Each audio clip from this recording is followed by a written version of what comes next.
Saturday morning, the Experts program kicks off on Power Talk Radio, 1460 and 101 FM, and we have Luis Alvarez joining us right now to talk technology. Good morning to you, Luis. Good morning, Mark. How are you? Doing pretty good. We've got a soupy, foggy week here on the peninsula, which is typical for this time of the year. You know, summertime in Monterey. Summertime in Monterey. Yeah. You know, June gloom and then foggy July. So are you heading out on the boat this weekend? No, my boat is up on the hard right now, getting some work done on the bottom. So have it over at the boat yard and getting some touch-up paint done. And should be taking her back into the great blue sea on Monday or Tuesday when they're done with it. Hey, those marine paints are expensive. They are. It's like $250 a quart or something. And it's gotten even more expensive because I tell you, when I first started doing this, there was a lot less regulation on the paints. So they were cheaper because you could use all sorts of like environmentally not friendly stuff on these paints. But now, because of all the environmental concerns, the paints have become much more expensive. Even though they're better for the environment, us boaters have to pay more for them. Oh, yeah. And how many quarts are you going to need at $250 a quart to cover the bottom of the boat? I hope not that many.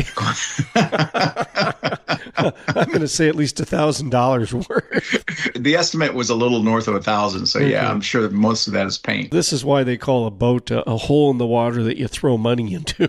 Absolutely.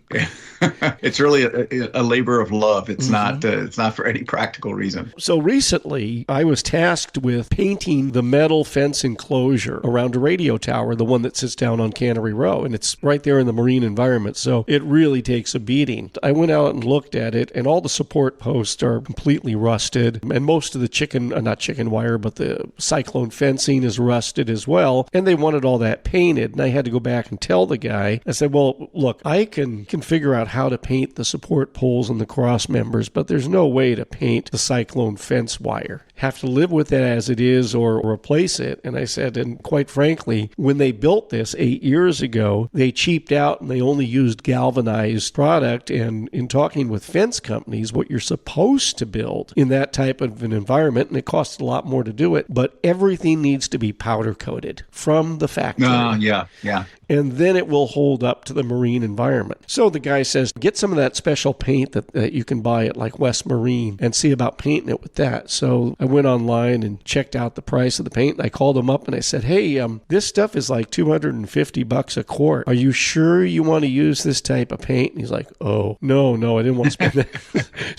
So I went down to the hardware store and I was talking with the guy at the hardware store. And he said, well, you can try a couple things here. And what the heck, you're not going to spend a ton of money, and if it works or gives you a couple of years of coverage, maybe you're money ahead. So we went with this product called Rust Reformer that comes in a rattle can that Rust-Oleum makes, and what it essentially does is it makes the metal surface, it stops the rusting process, and it makes the metal... Oh, yeah, I've seen that. Yeah, it makes the metal surface amenable to paint. So it's a black-colored material that you spray on, and then after it dries, you put your top coat on it, whatever color that's going to be. So I just ended up buying like 12 cans of that and 12 cans of like a gray granite paint, which is approximately the same color as the metal supports and the stanchions and everything like that, and going to go at it that way. And basically see if we can keep their cost for the materials down around like $250 for the whole thing. Yeah, instead of $250 a quart. You're a man of many talents, Mark Carbonaro. Well, we'll see how long it lasts, because one of the things that we did, which actually is holding up, is like my cheapy solution. They were having trouble with salt water hitting a base insulator, and it was causing arcing and flames because the salt is so super conductive to an AM radio wave. And we were trying to figure out, well, how are you going to keep the ocean off of these tower legs when the tower is sitting right next to the ocean and the tide goes in and out? Yeah. So I went down to the hardware store once again and I bought like some 3-foot by 4-foot plexiglass sheets. And then I put grommets in the corners and I lashed them to the fence in front of the tower leg that's closest to the ocean. And these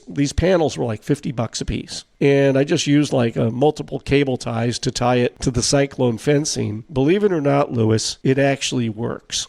I told the guy, says, well, this is your $200 solution plus labor. I think you might want to talk to the Army Corps of Engineer and give them some hints on how to reduce the cost of some of these projects of theirs. You might enlighten them. Maybe so.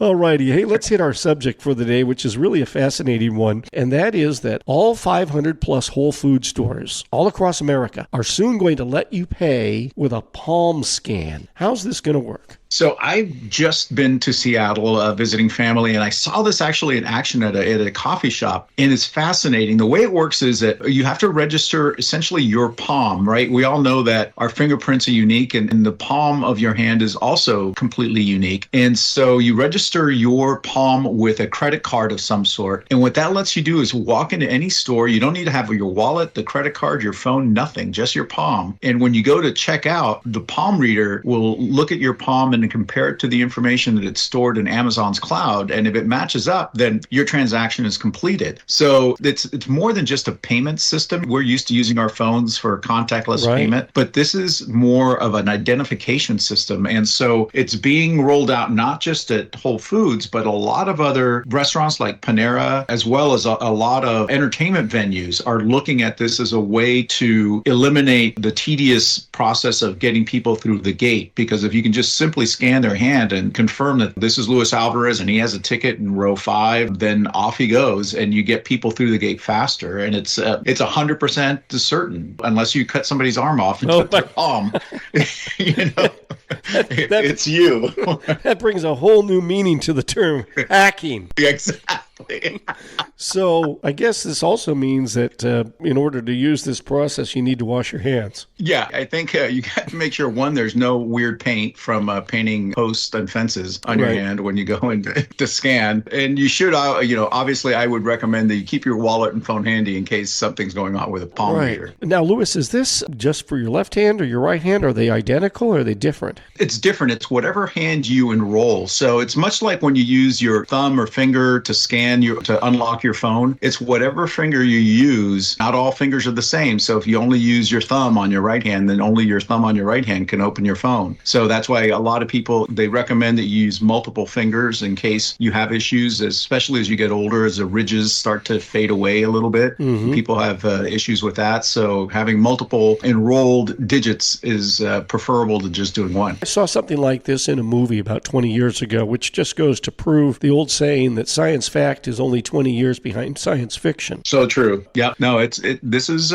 something that it's just going to add to the whole biometric identification thing that we're seeing becoming more and more of a trend. And you can check this out. They have it at, you said Panera stores and also at the Whole Foods at Del Monte Center. Yep. If it's not there now, it will be shortly. So you'll have an opportunity to check it out. Wow, that's fascinating. All right, we're going to wrap things up here with Luis Alvarez, CEO of the Alvarez Technology Group. Online, alvareztg.com, at AlvarezTG. That is the Twitter handle. And Louis, what's the telephone number for the I-Team? Give us a call at 866-78-I-Team. That's 866-784-8326. And looking ahead to Monday, we're going to talk about something called Fed Now. You want to give folks a kind of a brief peek ahead at that? Yeah, if you're somebody that's used Venmo or Zelle or even PayPal for sending money to friends or to pay bills, well, you're going to have another alternative and one that might be a little bit safer and better for you. Well, that'll be interesting. We'll talk about that Monday morning starting at 8:30 right here on Power Talk Radio. Thanks, Louis, and have a great weekend. You too, my friend. Take care.